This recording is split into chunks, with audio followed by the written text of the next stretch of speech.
Excellency, Mr. President, ladies and gentlemen, all protocol observed. I wish to begin by congratulating His Excellency Jürg Lauber on his election as President of the Human Rights Council for 2025. Rwanda stands ready to support the work of this council in promoting and ensuring that human rights are respected universally, provided that they are respected without double standards. Excellencies, over the last 3 decades, global progress has been remarkable. Worldwide, people enjoy longer, healthier lives with greater opportunity than ever before. Yet, amid these advances, the fundamental right to a dignified life remains unfulfilled in many parts of the world. In the Great Lakes region of Africa, for example, the cancer of violent ethnic extremism and genocide ideology has once again reemerged. Communities continue to be targeted for who they are, how they look, or even which language they speak, which is a grim reminder of the horrors witnessed during the 1994 genocide against the Tutsi in Rwanda. In Eastern Democratic Republic of Congo, hate speech, persecution, lynching, and even acts of cannibalism against Congolese Tutsi have become distressingly commonplace. These government-sponsored crimes against humanity are witnessed throughout the DRC. In South Kivu, Tutsi communities known as the Banyamulenge are bombed in Minembwe by government forces and are subject to unprecedented persecutions in different cities such as Uvira. In Bujumbura, Burundi, they are even rounded up like in the old days and taken to a known destination. In Kinshasa, Congolese Tutsi and even Swahili speakers are persecuted and lynched in broad daylight, while in Ituri, up north, far away from the Rwanda's border, the Hema ethnic group is being slaughtered by the Codeco militia allied to the DRC government and the Islamic State-backed ADF in total impunity.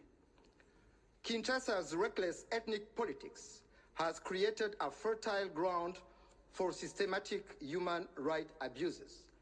Armed groups, including the FDLR, genocidal militia, and the Wazalendo, often bolstered by the complicity of Burundian forces, have perpetrated grave violations against Congolese Tutsi and other vulnerable communities.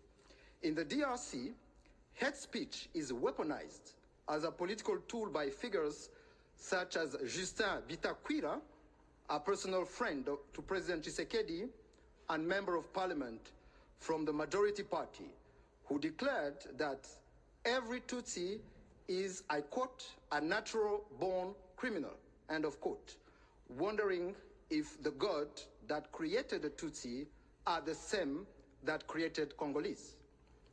This phenomenon is not new. In 1998, former Vice President and Foreign Minister Abdoulaye Yerodia Dombasi predicted that the Tutsi will face the same fate as Jews in World War II and dehumanized them, calling them, and I quote, vermin and microbes that must be eradicated methodically, end of quote. Just recently, on 28th January 2025, the very day embassies in Kinshasa, including the Rwandan embassy, were being attacked and looted, my colleague, former Minister of DRC, Minister of Foreign Affairs, Therese Wagner, threatened the UN Security Council that without its intervention, and I quote, the streets will take care of it, end of quote, warning that, and I quote again, the street does not have order or temperament, end of quote. Indeed, after her speech, the streets took care of it. The targeting, the killing, and the lynching of Tutsi in Eastern DRC, as well as in Kinshasa, intensified. Beyond the targeted killings, Banyamulenge villages in Minembwe, South Kivu, are, as we speak, being bombed by attack drones of the Congolese army. This horror reminds me of the Nturo village in Masisi territory in North Kivu, where 300 homes of Congolese Tutsi were burned down by Congolese militias in October 2023 in broad daylight while Burundian forces were looking on. All these horrors are well documented and form an alarming pattern. In the last trimester of 2024 alone, the United Nations reported that DRC security organs were responsible of more than 30% of human rights violations in conflict zones. Under the Universal Declaration of Human Rights, all rights and all human beings are equal. Yet, a double standard is evident in the treatment of Tutsi communities in Congo. How can this council remain silent in the face of such injustice? Excellencies, in light of this worrying situation, Rwanda calls on the Human Rights Council to take immediate and decisive action to halt these persecutions. The suffering of these people cannot be tolerated any longer. Ethnic politics has no place in our region.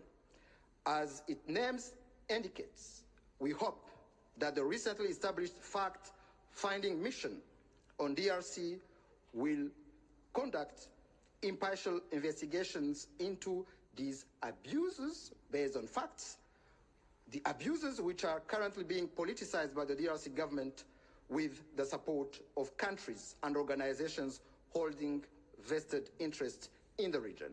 To conclude, Mr. President, lasting peace in our region requires addressing the root causes of the conflict.